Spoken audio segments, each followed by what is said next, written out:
Madame, monsieur, bonsoir et merci d'être avec nous. Je vous souhaite la bienvenue au 20h. Voici les titres les principaux de ce journal. Lutte contre le paludisme, c'est une avancée considérable dans la recherche. Un vaccin dont l'efficacité est créditée à 72% vient d'être découvert. La maladie, quant à elle, continue de faire des ravages dans le monde entier. C'est le dossier de ce journal. Justice populaire, la sentence des populations furieuses. Nous allons dans quelques villes du Cameroun où des justiciers s'érigent pour lutter contre l'insécurité face à la démission des autorités compétentes. Retour sur les cas les plus récents à Douala et à Garoua dans la région du Nord Cameroun. Examen officiel 2013. L'examen du brevet des techniciens supérieurs se poursuit sur l'ensemble du territoire national. À Douala, l'organisation pêche par quelques manquements. Qu'est-ce qui coince? Un enseignant, un autre invité dans la seconde partie de ce journal consacré au débat. Je vous retrouve dans un très court instant pour les détails.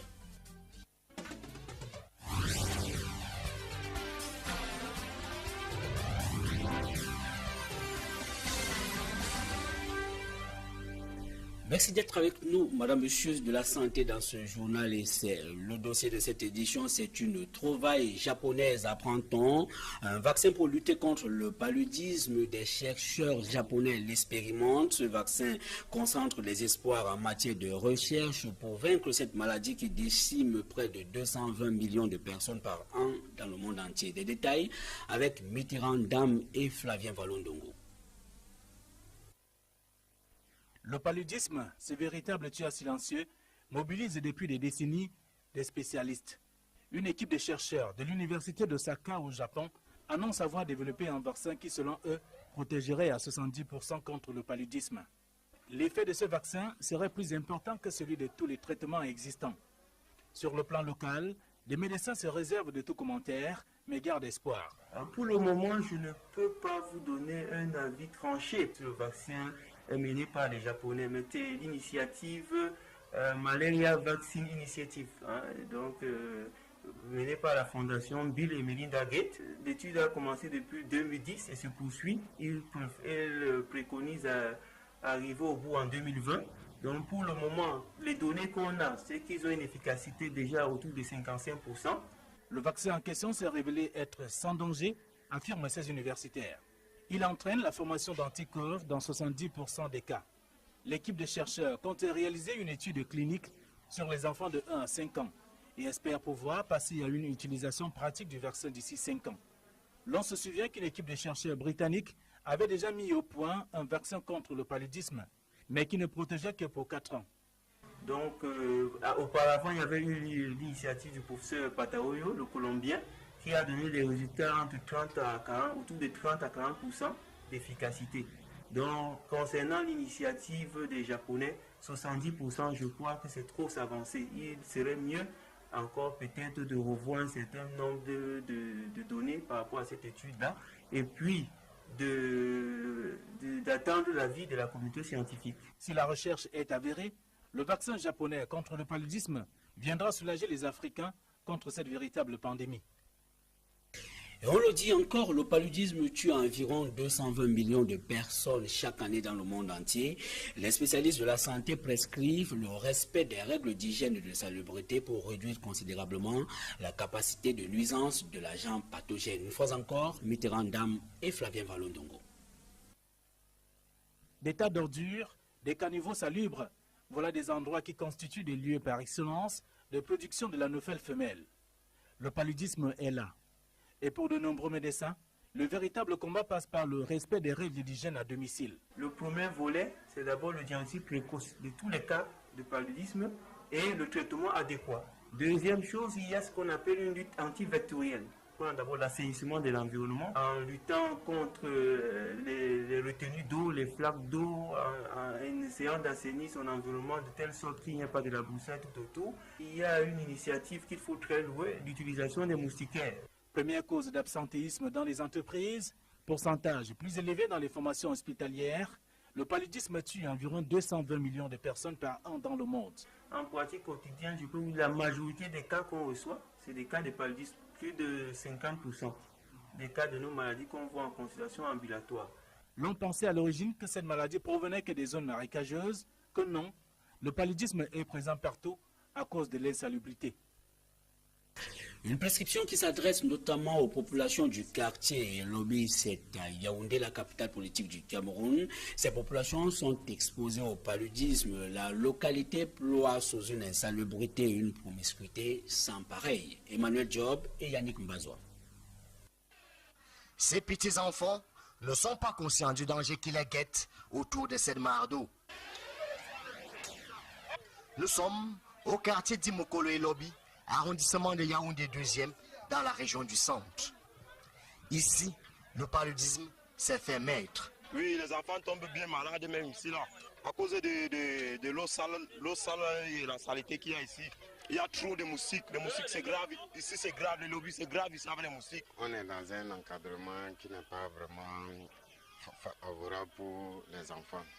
Surtout avec ces eaux qui restent, les moustiques. Oui, il y a les moustiques, il y a le choléra, tout. Oui, il y a beaucoup d'enfants qui tombent malades ici. Il y a beaucoup de saleté. Nous avons ce problème d'insalubrité dans le quartier. Donc, constamment, nous avons des enfants qui souffrent énormément du paludisme dans le coin. Malheureusement, les populations qui habitent cet endroit enclavé, une fois malades, ne trouvent toujours pas satisfaction dans les hôpitaux. Si tu pars à l'hôpital, il te faut l'argent. Si tu n'as plus l'argent, on te met à côté, on te soigne même pas. Tu arrives même à l'hôpital, tu n'as même pas encore l'argent, on te met d'abord à côté. On ne te soigne même pas, on te met d'abord à côté. Avec le peu que Dieu nous donne, on part avec à l'hôpital. Si ça n'atteint même pas, on ne peut même pas vous soigner. On vous reflète, vous êtes obligé de rentrer avec l'enfant à l'hôpital ou vous-même, jusqu'à la mort vous prend. En ce qui concerne les soins de gratuité, vraiment, en dehors des moustiquaires imprégnés, jusqu'ici, non. Le quartier Mokolo et Lobby, comme son nom l'indique, est un territoire où les moustiques dictent leurs lois, avec pour conséquence directe le paludisme. Le danger, c'est aussi dans nos marchés avec la consommation de la viande non contrôlée, opération d'estampillage de la viande de bœuf. La mesure est effective depuis 48 heures dans la ville de Douala, soit 2 jours plus tard que prévu. La viande mise en vente porte bel et bien le cachet bleu de l'inspection sanitaire vétérinaire. Nos reporters étaient ce matin au marché New Daido dans la ville de Douala. Voici le reportage d'Alex Ndjomgan et Jean-Paul Chouniata. Sur la viande de bœuf dans les marchés de Douala, ce cachet de l'inspection sanitaire vétérinaire crève les yeux. Une sorte de certification de la qualité saine du produit vendu aux ménagères. L'inspecteur sanitaire vétérinaire font toutes les opérations d'inspection et c'est lorsqu'ils se rendent compte que la viande est saine à la consommation qu'ils estampillent. L'opération d'estampillage vise 2 objectifs. Lutter contre le trafic de viande, la fraude et préserver la santé des consommateurs. Il peut y avoir des gens de mauvaise foi qui peuvent abattre les bovins et les mettre sur le marché sans inspection sanitaire vétérinaire, ce qui peut facilement entraîner des problèmes de maladies qui peuvent se transmettre des animaux à l'homme. Lancée il y a près de 48 heures, la plupart des ménagères ne sont pas encore informées, affirme-t-elle sous anonymat. Et cela appelle donc à une sensibilisation. Beaucoup, on doit les expliquer. C'est notre devoir de les expliquer que la viande en tant que telle a été abattue à l'abattoir et devant les vétérinaires. La réunion de concertation tenue il y a quelques jours entre les agents du ministère de l'Élevage et des Pêches, les gérants d'abattoirs et les bouchers prévoit sensibiliser les ménagères sur la nécessité d'exiger de la viande estampillée. L'opération d'estampillage se fait sur 6 parties de la carcasse. Les tampons sont bien placés de telle manière que même si le boucher vend progressivement la viande, à un moment donné, il y aura toujours une partie de la carcasse où il y aura de l'encre alimentaire. Sur l'application de cette mesure, l'autorité met en garde tous les contrevenants qui seront pris en flagrant délit. Cette opération d'estampillage va s'étendre à la viande du porc, du mouton, dans les jours à venir, rassure le délégué départemental du ministère des Pêches, de l'Élevage et de l'Industrie animale pour le Vouri. Et dans les marchés, nous y restons pour mentionner que les activités ont repris leur cours normal au marché de Mendong après les affrontements d'hier qui ont opposé commerçants et agents de la commune de Yaoundé 6. Mais seulement, ce n'est pas la grande sérénité dans cet espace marchand où l'insalubrité et l'anarchie se côtoient au quotidien. Marcelin Gangsop. Si le calme est revenu au marché de Mendong après les échauffourées de mercredi matin, la sortie de l'auberge, quant à elle, n'est pas pour demain. En effet, ce marché sinistré depuis 3 ans, à la suite d'une descente musclée des engins de la communauté urbaine de Yaoundé, présentait un visage pas du tout reluisant.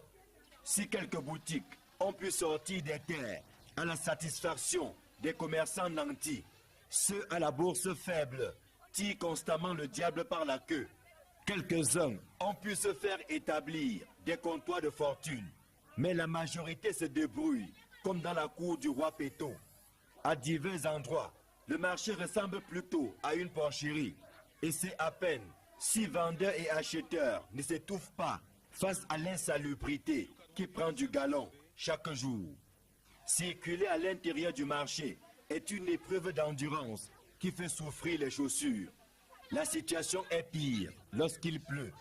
À l'image du rayon consacré à la volaille, le marché de Mendong présentait un visage pas du tout gai. Les multiples foyers de moustiques achèvent de convaincre le reporter que le quotidien ici n'est pas un long fleuve tranquille. Pour les commerçants installés de part et d'autre, le marché est en abandon.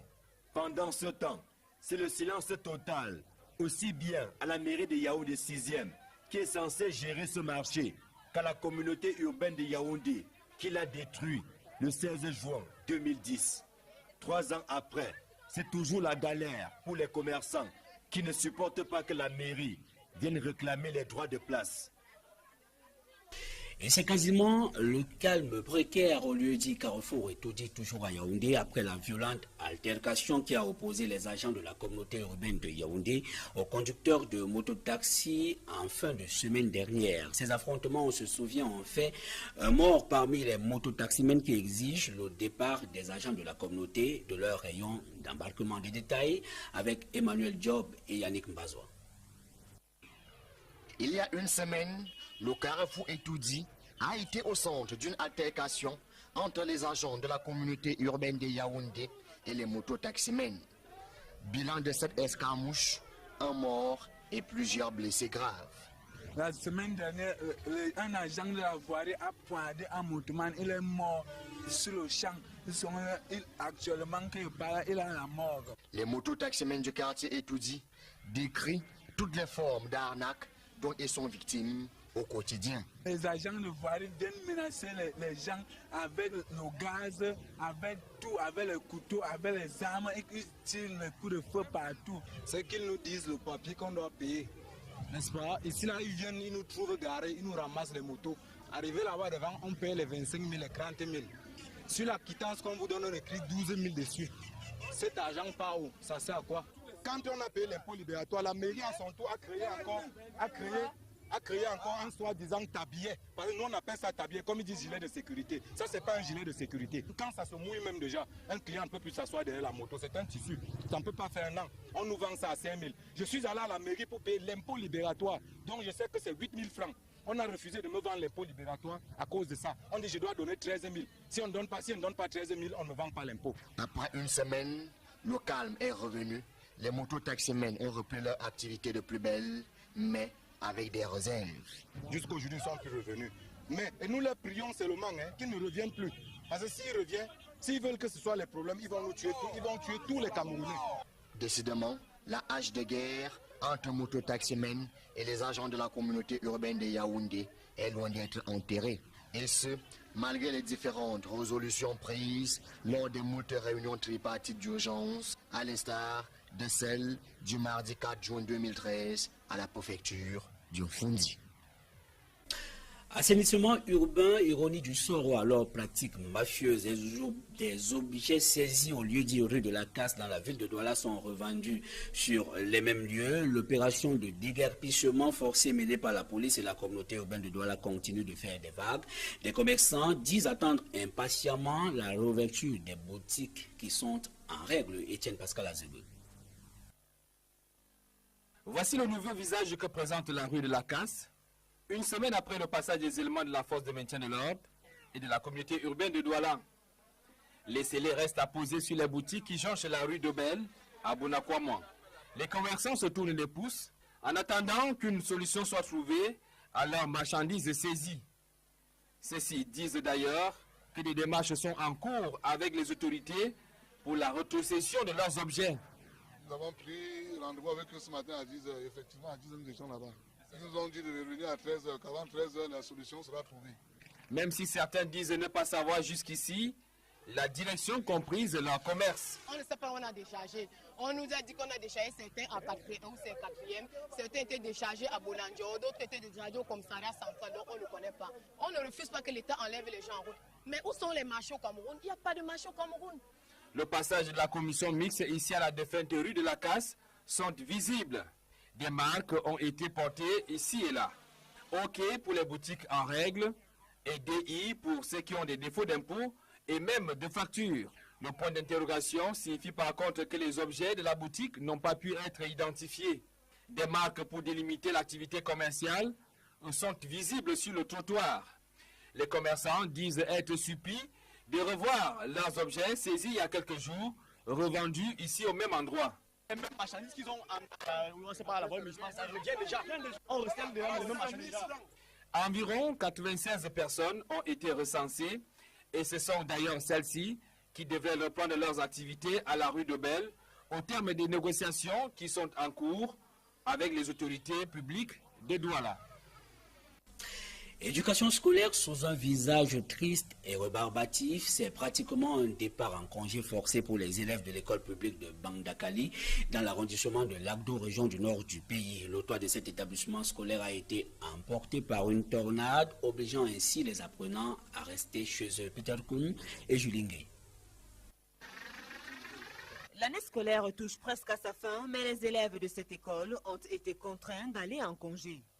Et pour cause, le toit du bâtiment qui abrite leur salle de classe a été emporté par de violentes tornades. Actuellement, ce que nous vivons, vous avez vu nous à côté, c'est les hangars qui nous servent donc de salle de classe pour nos enfants. Et ceux qui sont même dans les salles, ils sont même partis en vacances parce qu'il n'y a plus de classe. L'année prochaine, nous attendons l'État. Si c'est comme ça, on va donc évoluer. Quand la pluie va partir, on va peut-être commencer au mois de décembre parce que la pluie serait déjà partie. Donc on va faire donc encore les hangars. L'édifice existant depuis 4 ans n'obéirait pas aux normes de construction. Quand nous voyons l'aspect physique du bâtiment, il y a beaucoup de questions quand même à se poser. Sur le plan technique, il y a eu beaucoup de choses dont on n'a pas respecté. Certainement, c'est pour cette raison qu'aujourd'hui nous voyons le bâtiment en cet état. Et lorsque nous voyons quand même le bâtiment au niveau de la toiture, au niveau de la finition, nous constatons qu'il y a quelques manquements. Les agents de la Commission nationale anticorruption séjournent dans la région. Un dossier qui ne leur a pas échappé. Au terme de l'identification de ces projets mal réalisés, nous allons faire un rapport que nous allons adresser au président de la CONAC. Et ce rapport sera transmis à qui de droit, puisse permettre que les gestionnaires de ces crédits, de ces micro-projets, puissent rendre des comptes. La destruction de la toiture de cette école pose le problème de la fiabilité de construction effectuée dans le pays. Et comme annoncé en titre, insécurité dans nos villes et campagnes, la justice populaire fait encore parler d'elle. Deux présumés agresseurs de mototaxis sont brûlés vifs au lieu des bases aériennes à Garoua. C'est dans la région du nord du Cameroun. Des témoins racontent que c'est après un forfait que les infortunés sont rattrapés dans leur fuite par des populations furieuses. Une fois encore, Julingue et Peter Koum. C'est un spectacle hollywoodien que les habitants du quartier base aérienne de Garoua sont en train de vivre. Deux présumés braqueurs pris en flagrant délit viennent de passer par le bûcher. Selon les témoignages recueillis sur le lieu du drame, les deux malfrats auraient loué les services de mototaxi pour les conduire dans un village. Chemin faisant, les deux bandits se seraient jetés sur le transporteur pour lui ôter la vie à l'aide d'une arme blanche. Ils ont égorgé l'infortuné avant de s'emparer de sa motocyclette. Malheureusement pour eux, des chasseurs qui passaient par là ont vécu une partie de la scène. C'est alors que la chasse à l'homme a commencé. La population est tout de suite mise à contribution pour rattraper les deux hommes. Ils seront molestés avant d'être brûlés. Cette situation remet au goût du jour l'insécurité galopante dans cette région du pays où le phénomène de vindicte populaire revient en puissance. La région du littoral n'est pas en reste, plus précisément la ville de Douala. Davantage de précision, l'arrondissement de Douala 4e à Bonabéré au lieu dit Forêt-Bar, où le sort d'un présumé voleur est scellé par des justiciers. L'infortuné est interpellé par des populations et tabassé à mort. On lui reproche d'avoir volé des planches. Voici le récit des faits avec Robert Moukoubé et Viviane Kamwa. Cet homme, couché à même le sol, est une victime de la vindicte populaire. Il vient d'être lynché par les populations du quartier Bonabéry, au lieu dit Forêt-Bar. Durant la pluie, il transportait tout. Les planches pour la nuit, nous l'avons interpellé et il est tenté de fuir. La justice populaire a fait son travail et malheureusement pour lui, il est décédé. Vraiment, nous sommes dépassés, des bandits avec la saison de Dieu. Selon les riverains, il avait coutume de profiter de la venue de Dame Pluie pour se livrer au vol de planches. Chaque nuit, il se ravitaille en face d'un dépôt. Il va livrer au niveau des gars qui font les chaises au niveau du Forêt-Bar. Mal lui en a pris lorsqu'il a été interpellé par les populations. Armé de goudins, de pierres et de pneus, ce dernier a été passé à tabac jusqu'à ce que mort s'en suive. Au moment où nous quittions les lieux, la dépouille traînait encore sur la chaussée sous le regard des curieux. En économie, l'État du Cameroun vient de lancer un emprunt obligataire pour financer sa contrepartie dans certains projets structurants. Le Cameroun a besoin de 20 milliards de francs CFA seulement. Pour des experts, le gouvernement camerounais peut se passer de ce mode de financement. Dallas Tchana et Sylvestre Hippolyte Zangao. La construction du lot numéro 1 de l'autoroute Yaoundé-Douala, 60 km. Les travaux de bitumage de la Ring Road, notamment le Londop-Kumbo, et les travaux de construction de la route Mengang-Sang-Melima sont les projets que l'État du Cameroun veut financer à travers l'emprunt obligataire qu'il vient de lancer. Il s'agit ici pour l'État du Cameroun de supporter sa participation dans les projets de développement inscrits au budget 2013. C'est le deuxième emprunt obligataire, après celui de 2010. Son volume est compris entre 10 et 20 millions de francs CFA. Mais pour des experts financiers, l'État du Cameroun pouvait bien se passer de cet emprunt obligataire. Nous vivons dans un pays où on aime improviser, où la surprise est toujours à l'ordre du jour. Pourquoi l'État n'a pas budgétisé? Le fait est que dans l'information économique qui circule et qui a circulé dans le pays, on n'en a pas parlé.